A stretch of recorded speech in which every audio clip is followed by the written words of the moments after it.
Hey guys, this is a quick walk around of my 2014 and 2015 BMW S1000RR. The 2014 is the last year of the second gen, and the 2015 is the first year of the third generation. So I thought I'd walk around both these and point out some of the differences between the two that I'm aware of. And no, these are not HP4 motorcycles as much as I wish they were. I bought both of these as crash motorcycles. And when it came to picking out the fairings, I went with aftermarket, and I felt these just looked the best. And I love how both of these look. So I'll kind of bounce around between both the bikes. So here's the front of the 2014 second gen.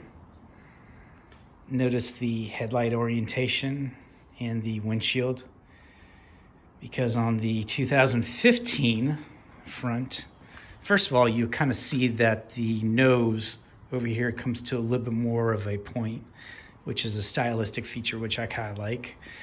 But the main thing is they swapped the headlights. So this headlight was on the rider's right in the 2014, and this headlight was on the rider's left. Also, the air intake is going to be a little bit bigger on the third generation model.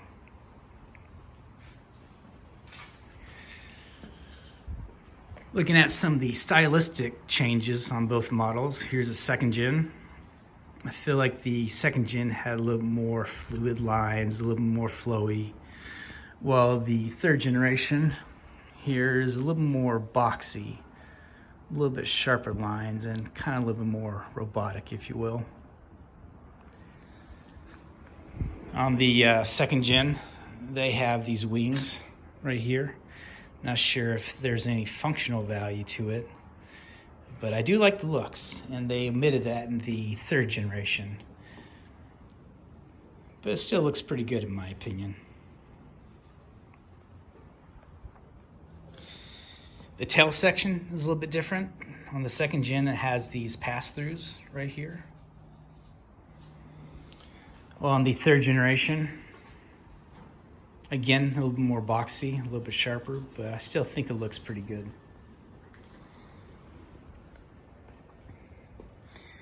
Here's the dash on the second generation.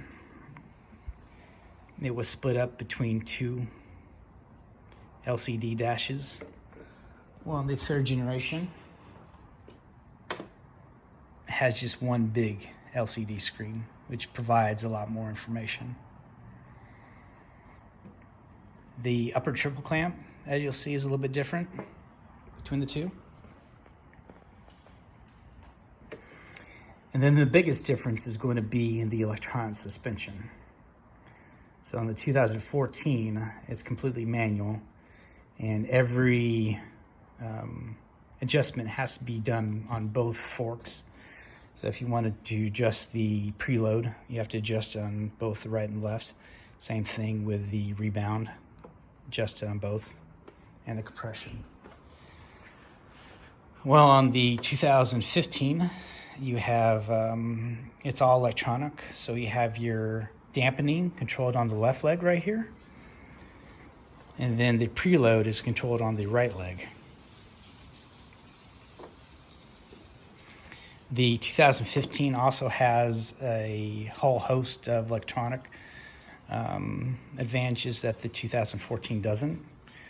And oddly enough, the 2014 introduced the traction control. Or not traction control, but cruise control.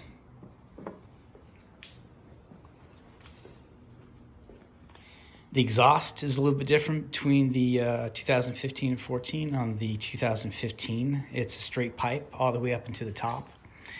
Then on the muffler, the catalytic converter and the muffler are one unit. Whereas on the 2014, the catalytic converter is down here on the bottom, while the muffler is off to the side.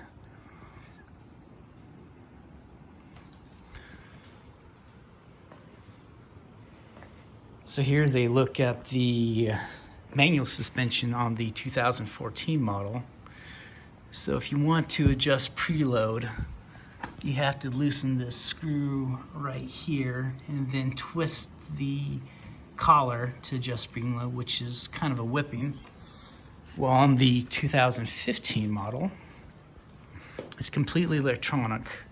You have your rocker arm right here, or this rod right here, which actuates this arm, which controls the electronic suspension. And to adjust preload, it's a lot simpler. All you have to do is, see if I can get it down here, is you have to just adjust this nut.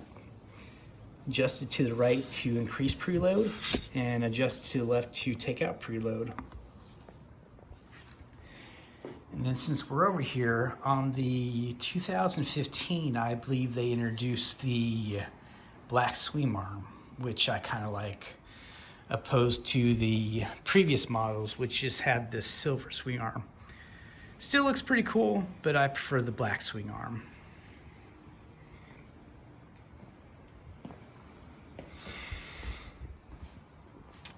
The rear sets are different on both bikes. And then on the 2014 model, you have a quick shifter, but only for upshifts. Then on the 2015 model, you have both quick shifting up and down, which is a lot of fun. And you'll notice that this shift rod is a little bit more vertical, opposed to the 2014, where it's a little bit more horizontal.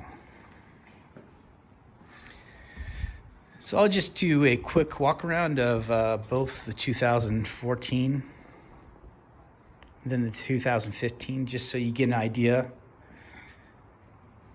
what each looks like.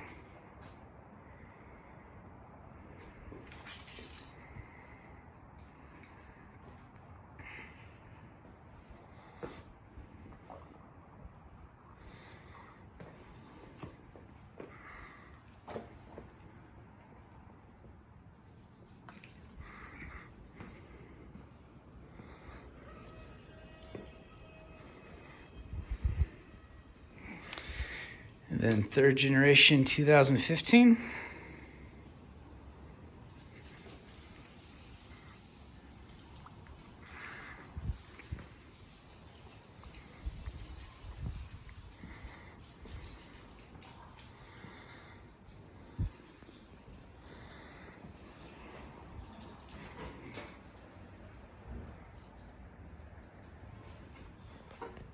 Hey, did you hear about Tiger Woods? No, hang on one second. Anyways, so there you have it. These are the differences I'm aware of between the 2014 and 2015. So hopefully if you're picking up one of these two, it kind of gives you an idea of the differences. And with that being said, thanks for watching. Take care.